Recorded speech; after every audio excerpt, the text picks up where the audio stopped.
ನಮಸ್ಕಾರ. ನನ್ನ ಹೆಸರು ಜನಾರ್ದನ್ ಅಂತ.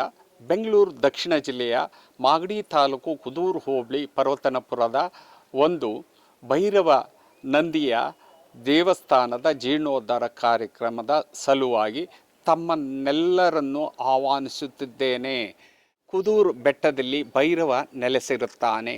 ಇತಿಹಾಸ ಪ್ರಸಿದ್ಧವಾದಂಥ ಸಾವಿರಾರು ವರ್ಷಗಳ ಇತಿಹಾಸ ಪ್ರಸಿದ್ಧವಾದಂಥ ಭೈರವನಿಗೆ ಪರ್ವತಪುರದಲ್ಲಿ ನಂದಿಯನ್ನು ಸ್ಥಾಪಿಸುತ್ತಾರೆ. ಇವತ್ತು ಜೀರ್ಣೋದ್ಧಾರ ಕಾರ್ಯಕ್ರಮವನ್ನು ನೆರವೇರಿಸಲು ಗೋಪುರ, ಕುಂಭಾಭಿಷೇಕ, ಬಸವನಿಗೆ ಪಂಚಲೋಹದ ಕವಚ, ಹೋಮ, ಹವನ, ಪೂಜಾ ಕಾರ್ಯಗಳನ್ನು ನೆರವೇರಿಸುತ್ತೀವಿ.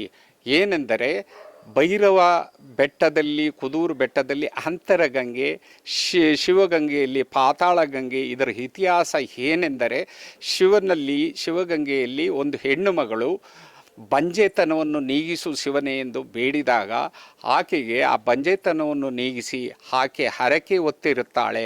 ಏನೆಂದು ಹರಕೆ ಹೊತ್ತಿರುತ್ತಾಳೆ ಎಂದರೆ ಆಕೆಗೆ ಮಗುವಾದರೆ ಪಾತಾಳ ಗಂಗೆಯಲ್ಲಿ ತೇಲಿಬಿಡುತ್ತೇನೆ, ಬಂಜೆತನವನ್ನು ನೀಗಿಸು ಶಿವನೇ ಎಂದು ಕೇಳಿದಾಗ ಆ ಮಗುವಾದ ತದನಂತರ ತೊಟ್ಟಿಲಿನ ಸಮೇತ ಆ ಮಗುವನ್ನು ತೇಲಿಬಿಡುತ್ತಾಳೆ.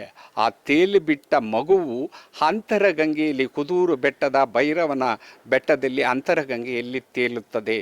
ಆ ಇತಿಹಾಸ ಇರತಕ್ಕಂಥ ಈ ಬೆಟ್ಟದ ಶಿವಗಂಗೆಗೂ ಆಗ ಯಾವುದು ಪಾತಾಳ ಗಂಗೆಗೂ ಅಂತರಗಂಗೆಗೂ ಸಂಪರ್ಕ ಇರುವಂಥ ಈ ಬೆಟ್ಟದ ಇತಿಹಾಸ ಇರತಕ್ಕಂಥ ಭೈರವನಿಗೆ ಈ ನಂದಿ, ಭೈರವ ನಂದಿ ಎಂದು ಪರ್ವತನಪುರದಲ್ಲಿ ಜೀರ್ಣೋದ್ಧಾರ ಕಾರ್ಯಕ್ರಮ, ಪ್ರಾಣ ಪ್ರತಿಷ್ಠಾಪನೆ, ಗೋಪುರ, ಕುಂಭಕಳಸ, ಕುಂಭಾಭಿಷೇಕ, ಹವನ, ಹೋಮಗಳನ್ನು ನೆರವೇರಿಸುತ್ತಿದ್ದೇವೆ.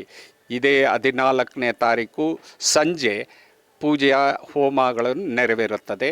ತದನಂತರ 15ನೇ ತಾರೀಕು ಶುಕ್ರವಾರದಂತೂ ಹವನ, ಹೋಮ, ಪೂಜಾ ಪುನಸ್ಕಾರ, ಪ್ರಾಣ ಪ್ರತಿಷ್ಠಾಪನೆ, ಅನ್ನ ಸಂತರ್ಪಣೆ ಎಲ್ಲ ನೆರವೇರುತ್ತದೆ. ಸುತ್ತಮುತ್ತಲಿನ ಗ್ರಾಮದವರು, ಸುತ್ತಮುತ್ತಲಿನ ಹಳ್ಳಿಯವರು ಎಲ್ಲರೂ ಬಂದು ಭಗವಂತನ ಕೃಪೆಗೆ ಪಾತ್ರರಾಗಿ ಭಗವಂತನ ಸನ್ನಿಧಿಯಲ್ಲಿ ಹೆಚ್ಚಿನ ಸಂಖ್ಯೆಯಲ್ಲಿ ಬಂದು ಭಾಗವಹಿಸಬೇಕೆಂದು ಪ್ರಾರ್ಥಿಸುತ್ತೇನೆ. ಧನ್ಯವಾದಗಳು.